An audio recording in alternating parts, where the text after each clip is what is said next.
کمر جھکنے نہ دیں اور وزن دونوں پاؤں پر برابر رہے. آپ کا پہلا تاثر first impression is last impression. اپنے سامنے آئینے میں کھڑے ہو کر یہ چال چلے. تو پہلی بات یہ ہے کہ ایکٹرز اپنے پوسچر سے پہچانا جاتا ہے. پوسچر اور جسچرز پر بات پہلے پبلک سپیکنگ کورس بھی ہوئی ہے, آپ وہ ویڈیو دیکھ لیں. ویسے پوسچر کا مطلب ہے آپ کا جسم کیسے رکھا ہوا ہے, کھڑے میں یا بیٹھے میں, یا اس حالت میں آپ کے کندھے, کمر اور گردن, ٹانگیں درست انداز میں ہیں یا نہیں. پوسچر زیادہ دیر کے لیے ہوتا ہے. مثلا کرسی پر کمر سیدھی یا ڈھلکی ہوئی ہے اور کریکٹر بات کر رہا ہوتا ہے. یاد رکھیں ڈائلاگ صرف زبان سے نہیں پورے جسم سے ادا ہوتا ہے. آپ کا پوسچر اور آپ کے الفاظ ایک دوسرے کے ساتھ ہم آہنگ ہونے چاہیے. Coordination of body and voice. مجھے یہ موقع چاہیے, مجھے یہ موقع چاہیے.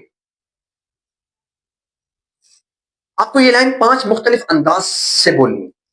ہر بار باڈی پوسچر بدلیں. پہلی بار بیٹھ کر, دوسری بار کھڑے ہو کر, تیسری بار ہاتھ آسمان کی طرف اٹھا کر مجھے یہ موقع چاہیے. چوتھی بار نیچے جھک کر مجھے یہ موقع چاہیے. پانچویں بار ہاتھ باندھ کر مجھے یہ موقع چاہیے سرکار. مقصد یہ کہ آپ کا جسم اور آواز ایک ساتھ میننگ دے.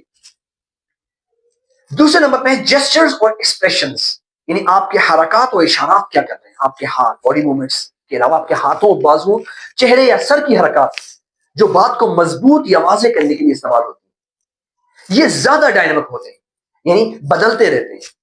مثلا ہاتھ ہلا کر سلام کرنا, بات کرتے ہوئے انگلی سے آپ کو اشارہ کر رہے ہیں, کل ہم وہاں گئے تھے.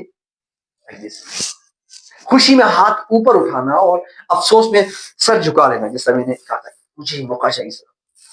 آپ کے ہاتھ صرف ڈیکوریشن نہیں ہے, یاد رکھیں یہ آپ کے لفظوں کو معنی دیتے ہیں. اگر آپ کہتے ہیں I'm happy, I'm happy یار, I'm happy, تو آپ کے چہرے پر اسمائل ہوگی اور ہاتھ آپ کے کھلے ہونے چاہیے.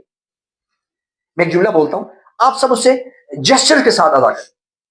I'm so excited, I'm so excited.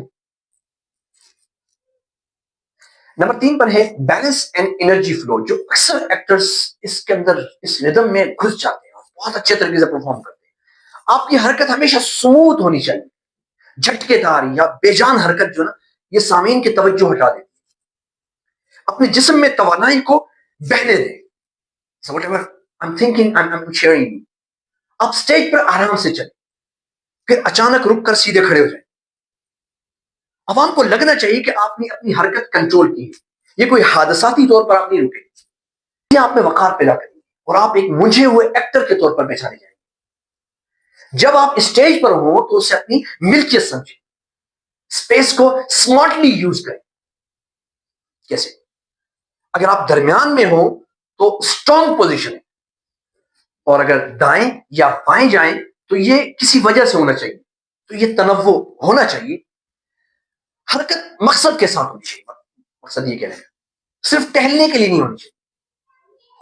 اور اسٹیج کو آپ 3 حصوں میں تقسیم کریں. اب ایک جملہ سینٹر میں بولیں, پھر رائٹ بولیں, اور پھر لیفٹ جا کر بولیں. محسوس کریں کہ کہاں سب سے زیادہ پاور آ رہی ہے. بات کا خلاصہ یہ ہوا کہ آپ کا جسم بولنے سے پہلے ہی پیغام دے دیتا ہے. جب آپ اسٹیج پر آئیں تو سوچیں میرا پوسچر اور میرا جیسچر اور میری موومنٹ مجھے کتنا پر اعتماد دکھا رہی ہے. ہم آخر میں ایک انرجی واک گیم کرتے ہوئے اس بات کو ختم کریں گے. جسمانی زبان سے جذبات ظاہر کرنا.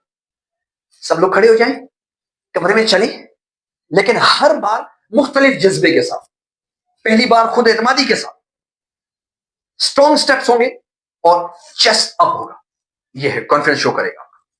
دوسری بار ڈر کے ساتھ, شولڈرز ڈاؤن اور سلو سٹیپس, ڈرے ہوئے لگے.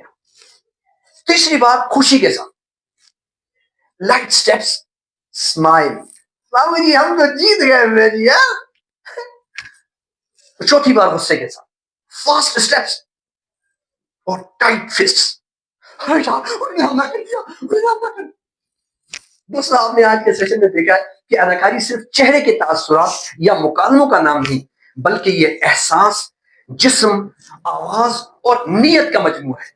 ایکٹر وہ نہیں جو منظر کو دکھا دے، بلکہ وہ ہے جو منظر کو جلا دے، ایمان، اخلاق اور شعور کی روشنی دے، ہمیشہ سچ بولنے والی اداکاری کرے، کیونکہ سچی اداکاری وہ ہے جو دل کو چھو جائے اور دیکھنے والا کہہ اٹھے یہ فن نہیں، یہ پیغام ہے، یہی ہے ایکٹنگ وتھ پرپس۔ اللہ کرے آپ کا ہر لفظ روشنی بن جائے اور آپ کی ہر پیشکش سے دلوں میں ایمان کی خوشبو پھیل جائے۔